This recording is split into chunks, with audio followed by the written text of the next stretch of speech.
एक बार प्रेम से बोलिए बागेश्वर धाम की।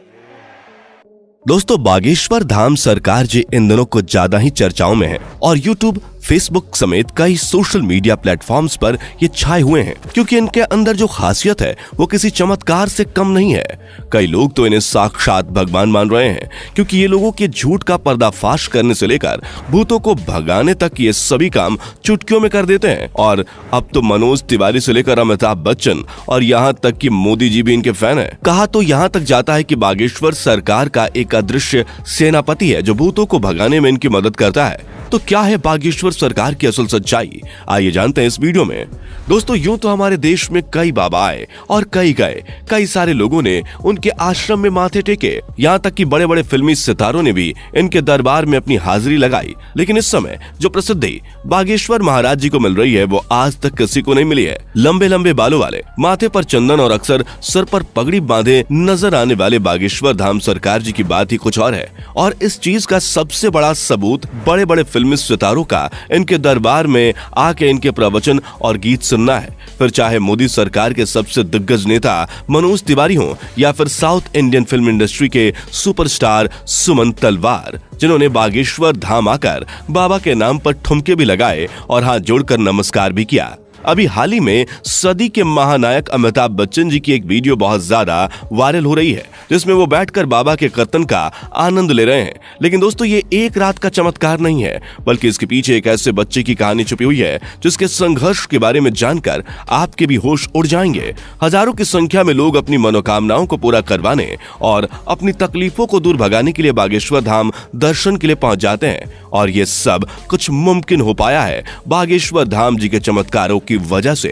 कहा जाता है कि स्वयं हनुमान जी की कृपा बागेश्वर बाबा के ऊपर बनी हुई है और उन्हीं की असीम शक्तियां हैं जिनकी सहायता से बागेश्वर धाम सरकार किसी के भी मन की बात को जान लेते हैं और उसके बताने से पहले ही कागज पर उसकी समस्याएं लिख देते हैं, जिसके कई सारे प्रमाण आपने इनके वायरल वीडियोस में देखे ही होंगे। स्टेज पर आकर जब कोई अपनी परेशानी बताता है तो बागेश्वर महाराज उसे पहले से ही लिखे हुए पर्चे को पढ़ने के लिए कहते हैं, जिसे देखकर भक्तगण पूरी तरह से आश्चर्यचकित रह जाते हैं क्योंकि उन्होंने अभी तक अपनी दुखों को और परेशानी को बाबा को बताया भी नहीं था। उससे पहले ही उनके बारे में बाबा पर्चे पर लिख चुके थे, जिसके बाद बाबा सभी के सामने परेशानियों का हल बताते हैं और भक्तों को ये विश्वास दिलाते हैं कि उनकी परेशानियां दूर हो जाएंगी। लेकिन दोस्तों, आपको बता दें कि बागेश्वर धाम काफी सख्त मिजाज के भी हैं क्योंकि अगर कोई इनके सामने झूठ बोलता है या फिर गलत नीयत के साथ अपनी इच्छाएं लेकर पहुंचता है तो ये उसकी पोल खोलने में भी कोई कसर नहीं छोड़ते।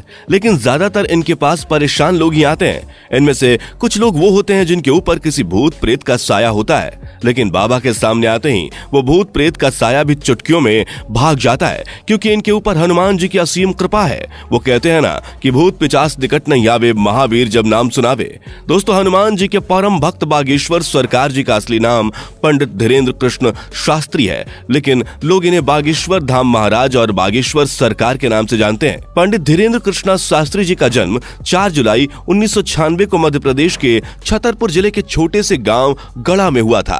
ये एक बहुत ही गरीब पंडित परिवार से ताल्लुक रखते हैं। बागेश्वर सरकार ने अपने एक इंटरव्यू के दौरान बताया था कि जब वो मात्र 9 साल के थे तब उनका मन बालाजी महाराज की सेवा में लग गया था। इन्हें हनुमान जी की भक्ति और उनके प्रेम के सिवा कुछ भी नजर नहीं आता था।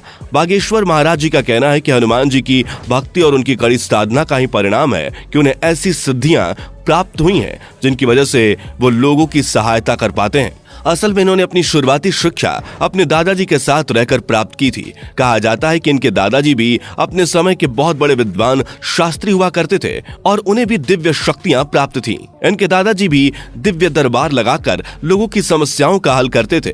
तभी से इन्होंने अपने दादाजी को अपना गुरु मान लिया और उनसे ही सारी चीजें सीखने लगे। दादाजी के साथ रहकर इन्होंने रामायण, महाभारत और गीता जैसे धार्मिक ग्रंथों का अध्ययन किया। लेकिन अगर इनकी प्रारंभिक शिक्षा की बात की जाए तो बागेश्वर सरकार ने अपने गांव से ही 8वीं तक पढ़ाई की और फिर उसके बाद अपनी आगे की पढ़ाई पूरी करने के लिए वो गांव से करीब 6 किलोमीटर दूर जाया करते थे, क्योंकि गांव में हाई स्कूल नहीं था। इसी तरह इन्होंने 12वीं की परीक्षा दी और 12वीं पास करने के बाद इन्होंने बैचलर ऑफ आर्ट्स में अपना ग्रेजुएशन भी पूरा किया।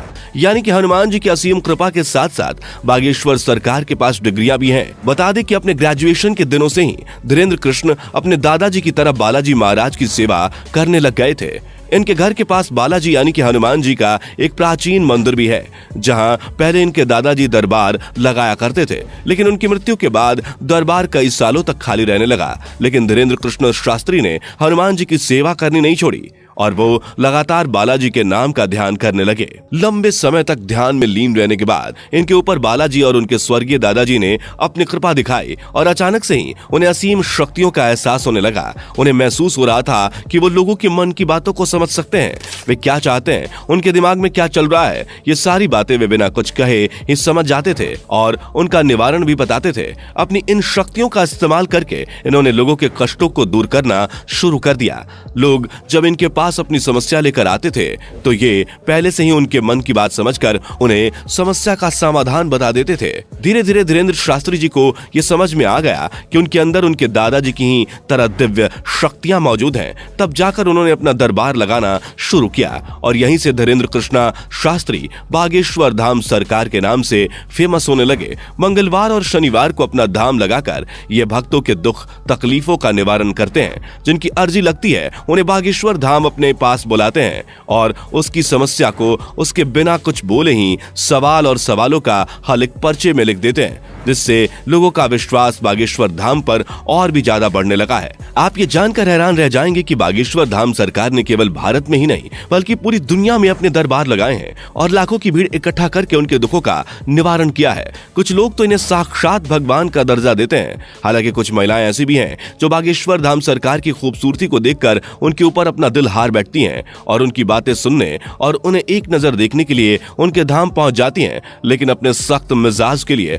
मशहूर बागेश्वर महाराज जी का ध्यान इस तरह की चीजों पर बिल्कुल भी नहीं जाता। वैसे दोस्तों, हमारे देश में जहां बाबाओं और तांत्रिकों की छवि इतनी ज्यादा खराब हो गई है, जिनमें से आधे से ज्यादा तो जेल की हवा खा रहे हैं, जैसे ही जनता किसी बाबा पर अपना विश्वास दिखाती है वैसे ही उसके काले कारनामों का चिट्ठा खुलने लगता है, जिस वजह से लोग अब इन चीजों पर विश्वास करने से घबराने लगे हैं। इस माहौल में अगर कोई 26 वर्षीय शख्स अपनी दिव्य शक्तियों से लोगों को हैरान कर दे तो दुनिया के मन में सवाल तो उठेंगे ही और इन्हीं सवालों का जवाब ढूंढने के लिए कई मीडिया कर्मी भी बाबा के दरबार में चोरी चुपके जा चुके हैं ताकि वो बागेश्वर धाम की सच्चाई जान सकें।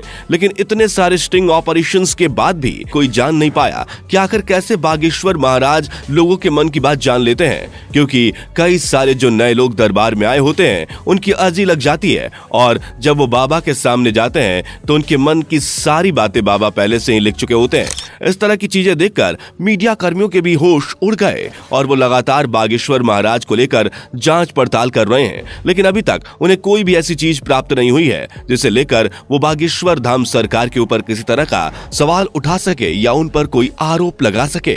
शायद इसीलिए बड़े बड़े नेता और अभिनेता बागेश्वर धाम पर विश्वास करने लगे हैं। वैसे दोस्तों, इनके बारे में एक बात बहुत ज्यादा प्रचलित है, वो ये कि इनका एक सेनापति भी है जो किसी को दिखाई नहीं देता। वो सेनापति बागेश्वर धाम सरकार की रहस्यमयी तरीके से मदद करता है। हालांकि ये बात कितनी सच्ची है और कितनी झूठी ये तो कोई नहीं जानता, लेकिन बागेश्वर महाराज के भक्तों का मानना है कि बाबा के पास कोई ना कोई रहस्यमयी शक्ति जरूर है जिसकी सहायता से वे भूतों प्रेतों को डरा कर भगा देते हैं। और भक्तों का यह कहना है कि जिस किसी का भी भूत बाबा ने भगाया है उसे आज तक कोई परेशानी नहीं हुई है। तभी तो इनके दरबार में लाखों लोग आते हैं, नहीं तो आज के समय में किसके पास इतनी फुर्सत है कि वो किसी बाबा के दरबार में जाकर उसके प्रवचन सुने। तो दोस्तों, आज के लिए सिर्फ इतना ही। जाने से पहले वीडियो को लाइक शेयर जरूर करें और ऐसे ही और वीडियोस के लिए चैनल को सब्सक्राइब करके बेल नोटिफिकेशन को भी जरूर ऑन कर लें। धन्यवाद।